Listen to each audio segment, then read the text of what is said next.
I'm Samuel Tester, Operations Manager for Homeland International, a repatriation company based in the UK.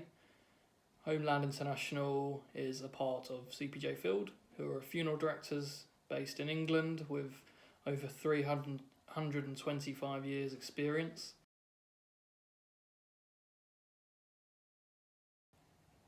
It's now been over 3 months since we were put into lockdown here. Obviously lockdown has been slightly different in every country. Most countries seem to have adapted to it and used it to manage the virus. In the UK we had schools essentially closed, bars and restaurants and retail shops were closed. Everybody was advised to work from home where they could, and only essential workers were permitted to still go to work. Funeral directors and repatriation companies were included as essential workers, so we were able to continue to work if needed, especially those on the front line. Luckily, working from home wasn't an issue for our organisation. We're used to being able to work from anywhere in the world. We have a case management system called EFD that allows us to work anywhere with an internet connection. So moving our team to working from home as a safety measure was something that we were easily able to do. Now, however, we are starting to see measures lifted. Shops have started to reopen, schools have partially reopened, and some people have begun to go back to work. And we've even started to see some flights start operating from the UK airports. So perhaps it won't be long until we can start seeing more flights going around the world safely. So yeah, we've even seen things like sport return, albeit with no spectators. And there's kind of a phased reopening of the country, as has been seen in other countries as well. So we're starting to head back towards normality.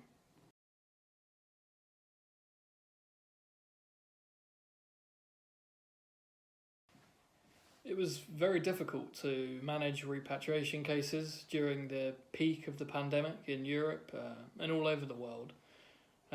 We were, back in February, tasked to support with a case which was the first death of coronavirus in Europe. So we managed a case in Paris, and it was a learning curve for the team. We were suddenly had to adapt very quickly. The only real evidence of how to operate with this type of case was perhaps from alive people within the world who had symptoms, but also learning from funeral organisations in China and in Asia and gaining advice from them as well. But it was a really interesting case, as I say, a real learning curve. The French authorities were actually asking us for guidance on and recommendations on how we should approach things safely and what we could do. So yeah, that was really interesting. As I say, that was back in February, so we've had a long time now where there's been a lot of cases managed, and we've used that experience and we've developed that over time. It's been difficult, as I say, but mainly because of the flight situation, and there's obviously hasn't been many flights. Some countries have had no flights and others have had limited flights. We've seen it before, perhaps on a regional scale or a country scale, where you have a volcano eruption or a natural disaster or something where perhaps flights are suspended for a short period of time. But we've never really seen anything that's affected flights and repatriations all over the world, all at the same time. Another issue obviously is with the time to create even just a quotation and working out what and what is not possible.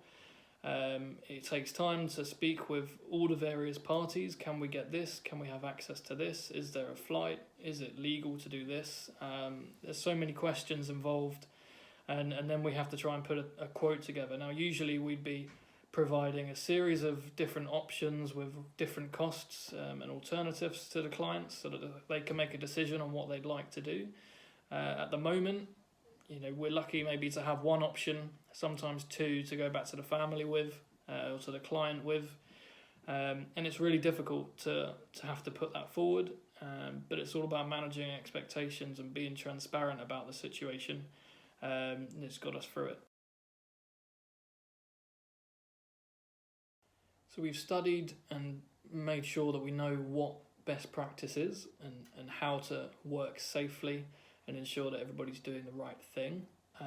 We've spoken with professionals all over the world, shared experiences and guidance on how to deal with the situation, whilst also using experiences from past diseases, viruses, and more importantly, real high pressure situations that we've been put into in the past. We've worked on making reports and issuing guidance to the community, so to insurance companies, to funeral directors, repatriation companies all over the world, just to ensure that if people need any support or guidance, then we've, as I say, put together these reports so that people can learn from the experiences that we've faced. Perhaps smaller countries that haven't had as much exposure to the pandemic, if they need to, they can rely on some of the experiences we've seen around the world. We've even collaborated with some of the international trade funeral associations, so again, so that their members are fully up to speed with what to do, any tips on safety or operational tips on how to work as a team. We've put that together. We've moved our operations to a remote working setup, so where possible our teams are working from home, and those on the front line have been provided with the appropriate training, guidance and PPE to ensure that they can continue doing their work safely.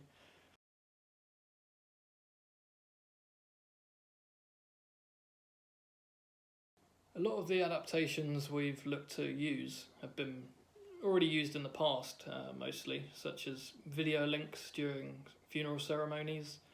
Often in the past we've used those for family members or friends who can't attend the service, or perhaps they live on the other side of the world or even in a different country or the other side of the country. They've been used an awful lot because funeral numbers have been reduced, but also people are spread out all over the world and all over the country still with the lockdown measures. These have been used.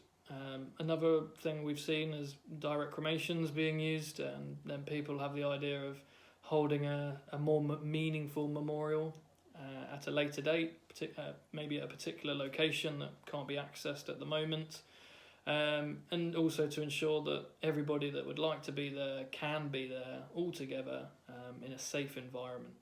So we've seen a rise in that. We're fortunate to have these innovations available, and it can help make a very difficult time slightly easier, given the difficulties with normal life within the lockdown measures.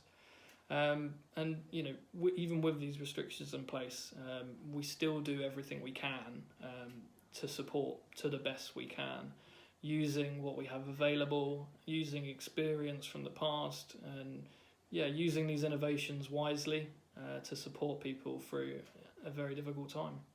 The same thing goes for repatriation cases.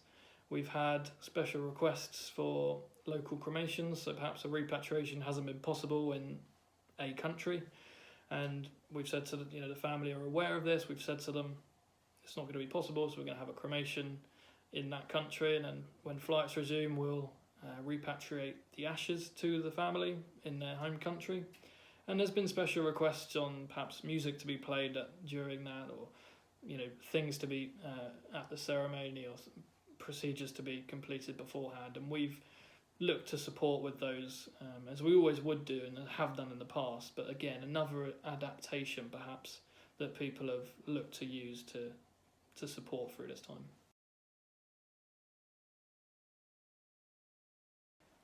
At this point, we still have the challenge of flights. Some areas of the world, some countries have a lot more flights than they did do in the peak of it, but we're still facing this challenge, especially in the UK, for example. People see that retail shops, schools are starting to reopen, and they think that will then mean that repatriations will continue again. at the moment, that's not the case, and it's difficult to perhaps get that across. There are some opportunities for us to repatriate, but they're still very limited. There's still a real low amount of flights, and the availability is a lot less as well compared to what we're usually expecting. And that's the case all over the world. Some countries we've been able to coordinate repatriations almost as if it was normal before the coronavirus. Others, as I say, we've only just started seeing measures such as airport closures or lockdowns. We have to continue to be transparent, continue to manage expectations carefully, not give out any false promises. We have to make sure that every single part of the puzzle is put together before we even start with proceeding. We have to make families aware of who we've spoken to, what parties are involved, such as embassies, airlines, airports, logistical issues. Are we allowed to do what we usually do in a country? Is somebody allowed to simply drive to a location, or do they have to have a certain license from the police or something during these times? There's an awful lot of questions that we have to put in place before we're able to even say yes or no to a repatriation. So yeah, as I say, the main point really, that the world is starting to see some sense of normality, but we still see limited flights and we still see restrictions in place for repatriation, and we have to manage those expectations. For me, the future, there has to be positives to take from what we've seen in the last few months or so. I think the industry is going to be more adaptive, more flexible to changes, more willing to take on decisions and use online tools or video conferences, like we've said, a number of things like that in the future.